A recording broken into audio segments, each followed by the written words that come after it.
Alright, this is the third installment in the concept art series for beginners, and in this video I'm going to be tackling color.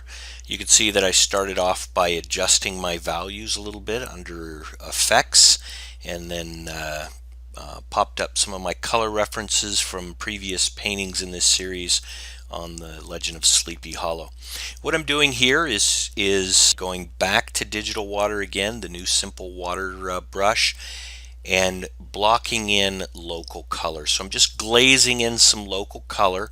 There's going to be lots of warms and greens in the foliage, and so I'm really just trying to set the color mood now. I've got the values pretty much set, and I'm always adjusting those as I develop the painting a little bit farther.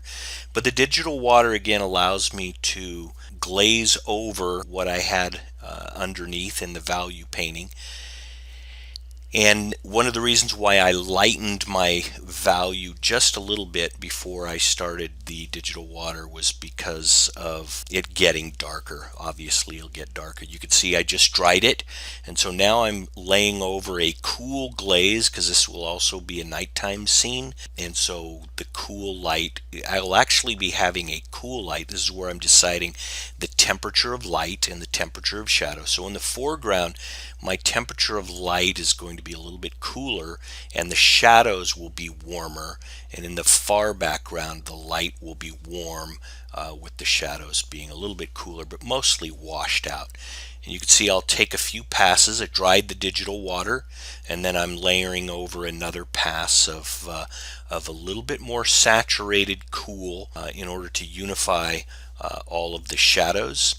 And I will, right now what I'm doing is working on a color layer, so that I'm not changing the value. I'm keeping the value, and I'm using the constructing brush to block in, or I'm sorry, to hit some of the light sides with some lighter edges and cooling them down. So this is where I've decided that my temperature of light in the foreground is going to be cool.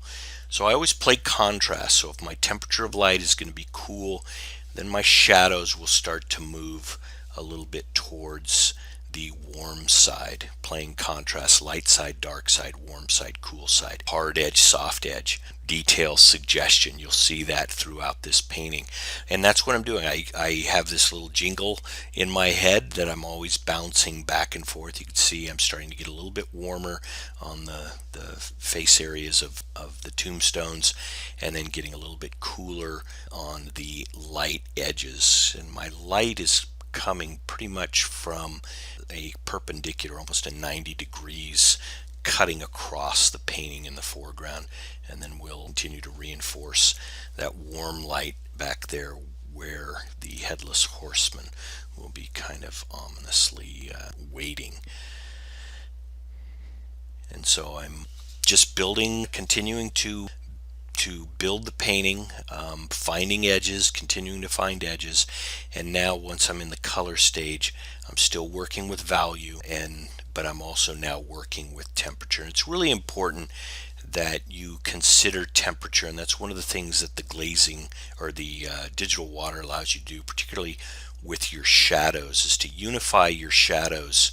With the digital water you can glaze over the entire thing, because a local color of an object could be warm right next to the local color of an object that is cool. And if you just add a tint or a shade to those, you'll have a completely different temperature of light on two separate objects that are right next to each other. So the digital water glazing allows me to unify all my shadows, and then I'm always dusting across with what I'm really liking about the constructing or the glazing media and the constructing brushes, or all of the brushes within the glazing media for that matter, is that they build up, and so you get a nice transparency. So when I'm working with the lights, like you can see right now, I'm cooling down the light a little bit, but because it's not fully opaque, it's blending with the color underneath. And this is a great new addition to the brushes, these glazing brushes. And like I said in the previous video, these videos are quickly becoming some of my favorites. Now what I'm doing is I'm grabbing one of the blenders, and I like the speckled palette knife blender. It gives kind of an oil feel. And what I just did there was played with the airbrush. The glow tool can also do this. I played with the airbrush on a hard light layer, and then as you can see, I'm constantly merging down. I really like to play on one layer. And now I'm grabbing some of the colors that I like in previous paintings to bring in here. So I'm saturating that cool light just a little bit more as I work through the painting. And again, this is to now it's just to build on what I've done in the previous two videos. Is just I work general to specific, so I'm not really even into detail. And the part of this painting I should probably be, somewhere around the 45-minute to an hour stage of the painting, so that I can, if I've spent that much time and the painting's just really not working, I can get rid of it. And here I am adding a few more textures to the painting, and this is where it is in the color pass.